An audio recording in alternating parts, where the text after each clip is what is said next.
महासचिव गंगा सिंह यादव जी। आइए उनसे जानते हैं समाजवादी पार्टी के संगठन की रीत नीति के विषय में।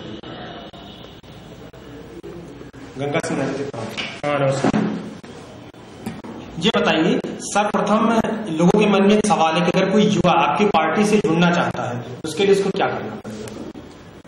हमारी पार्टी के लिए सदस्यता अभियान होता है।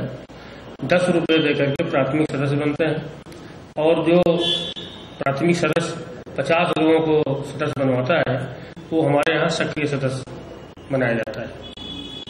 दूसरा सवाल यह है कि संगठन जो है अपने विस्तार के लिए बैठकें आयोजित करता है, तो आपके यहाँ किन किन स्तर में बैठकें होती है? ग्राम स्तर, ब्लॉक स्तर या जिला स्तर पे कैसे कैसे बैठकों का सिलसिला कैसे होता है? देखिए, हमारे यहाँ जिला स्तर की बैठक होती है और विधानसभा स्तर की बैठक होती है। इसके अलावा विधानसभा के लोग अपना सेक्टर स्तर पर और सेक्टर वाले बूथ स्तर पर भी बैठक करते हैं। हमारा हर विधानसभा क्षेत्र कम से कम 25 सेक्टरों में बटा हुआ है। कहीं कहीं पर इसे कुछ ज्यादा भी सेक्टर बने हुए हैं। सेक्टर प्रभारी है, हमारे बूथ के प्रभारी हैं, इन सब पर बैठकें होती हैं और बैठक करके संगठन के बारे में, पार्टी की नीतियों के बारे में, हमारी पार्टी प्रदेश सरकार जो काम कर रही है उनके सबके प्रचार प्रसार के बारे में चर्चा की जाती है। ये बताइए संगठन में जैसे आप जातीय समीकरण को कैसे इन्वॉल्व करते हैं? पदाधिकारियों का चयन कैसे होता है? क्या जातीय समीकरण उसमें भी हावी होते हैं कि यहाँ समरसता एक बनाई जाती है कि सभी जात के और सभी लोगों का प्रतिनिधित्व हो, या कैसे पदाधिकारियों का चयन किया जाता है? नहीं, समाजवादी पार्टी तो सारे समाज की पार्टी है। हाँ, हमारे समाजवादी पार्टी में पिछड़ों को 60% जिसमें महिलाएं हैं, दलित, ओबीसी के लोग, इनको सबको जो है प्रयास होता है कि इन्हें 60% इनको जो है हिस्सेदारी दी जाए। ये क्या पदाधिकारी के चयन की वोटिंग सिस्टम होता है या सीनियर पदाधिकारी के राय का चयन होता है? नहीं, हमारे यहाँ वोटिंग सिस्टम नहीं है, मनोनयन के द्वारा होता है। जो कार्यकर्ता अच्छा काम करता है उसको जो है मनोनीत किया जाता है। ये 2015 का पंचायत चुनाव आने वाला है, उसके बाद विधानसभा चुनाव 2017 में आने वाला है। इसके लिए आपने क्या व्यूह रचना तैयार की है? पंचायत चुनाव का जहाँ तक सवाल है, ये पंचायत चुनाव पार्टी स्तर पर होते नहीं, लेकिन हम लोग प्रयास ये करते हैं कि जो हमारे पार्टी के प्रति निष्ठावान सक्रिय कार्यकर्ता है वो चुनाव जीते।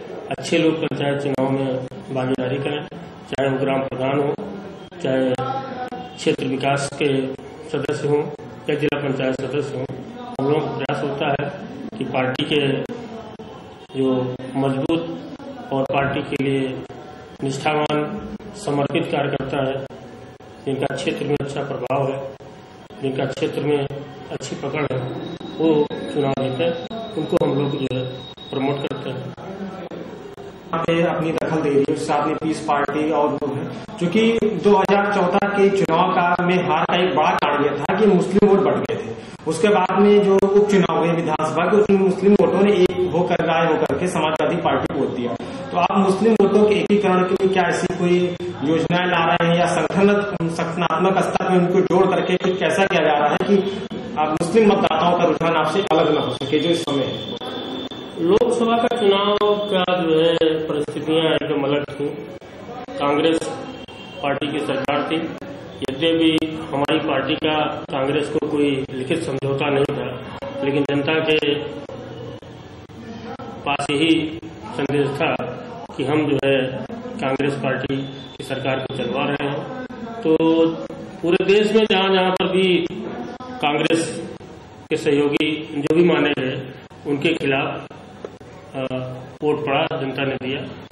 जहां जहां के लोग कांग्रेस से एकदम अलग नजर आए, वहां पर जनता ने भाजपा को नहीं जिताया था, दूसरी पार्टियों को जिताया था। और रह गई बात, और जो आपने कहा जिन लोगों का नाम लिया कि वो सब आ रहे हैं, तो इससे समाजवादी पार्टी के ऊपर कोई फर्क नहीं पड़ता है। समाजवादी पार्टी सारे समाज के लिए काम करती है। समाजवादी पार्टी धर्म और जात की राजनीति नहीं करती है। हमारी जो योजनाएं हैं चाहे लैपटॉप वितरण कर रहा हो, बेरोजगारी भत्ता रहा हो, समाजवादी पेंशन इस समय चल रही है, ये जो चल रही है ये सभी समाज के लोगों के लिए है। इसमें गरीबों को सबसे ज्यादा फायदा हो रहा है और आप जानते हैं कि गरीबी कहाँ कहाँ पर है। अभी चूंकि आपके पास समय है तो आप क्या कौन सी ऐसी रणनीति बनाने की योजनाएं जो है एक एक घर घर तक पहुंच जा सके। आप अपनी योजनाएं जो अभी आपने बताया उसका आप जनता तक उसको नहीं पहुंचा सके, क्योंकि इस वजह से जनता को लगा कि ये योजनाएं ग्रॉस लेवल पे हो रही है नहीं हो रही है। अभी आपके पास बहुत समय है तो आप कौन सी ऐसी नई स्कीम ला रहे हैं कि ये घर घर तक जो भी आपने भी योजनाएं बताई योजनाएं घर घर तक पहुंच सके, समाजवादी पार्टी के विषय में लोगों को जानकारी दे सके। इसके लिए हमारा इसमें जनसंपर्क सभाओं का कार्यक्रम चल रहा है। हमारे 2-3 ब्लॉकों को छोड़ करके जनपद के जो 11 ब्लॉक है सब में जो है जनसंपर्क सभाएं हो चुकी हैं और इनके बाद हम अपनी युवा टीमों को साइकिल यात्रा के रूप में लगाने जा रहे हैं। हमारे युवा पार्टी की जो प्रचार सामग्री है इसको लेकर के हर गांव में साइकिल के द्वारा जाएंगे और वहां पर अपना जो है वो सबको मिलेंगे, उस क्षेत्र की जो समस्या है उसको भी नोट करेंगे और सरकार ने जो काम किए हैं उनके बारे में भी बताएंगे। ये बताइए, भारतीय जनता पार्टी अपने आप को कह रही है कि हम विश्व की सबसे बड़ी पार्टी बनने जा रहे हैं। डिजिटल तरीके से एक अपना सदस्यता अभियान चलाया है, तो उसके तोड़ में आपने कौन सा लगाया उनके डिजिटल सदस्यता अभियान को तोड़ सके और हमारा समाजवादी पार्टी का या आपका जो सदस्यता अभियान से आगे जा सके। वो उनकी पार्टी का मामला है, वो कैसे करते हैं इसको हो जाना।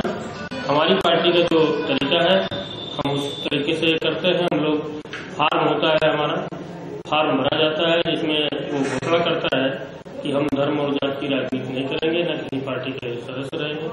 उसके अनुसार हम अपना जो है सदस्यता अभियान चलाते हैं और फिलहाल हमारी सदस्यता फैजाबाद में भाजपा से तो बहुत ज्यादा है। अप्रोक्सीमेट कितनी सदस्यता आपकी पहुंच चुकी है? और हमारे यहाँ 2400 सक्रिय सदस्य पूरे जनपद में बने हैं और एक सक्रिय सदस्य का मतलब होता है कि वो 50 प्राथमिक सदस्य बनाता है, तो उसी हिसाब से हिसाब लगा लीजिए हमारे कितने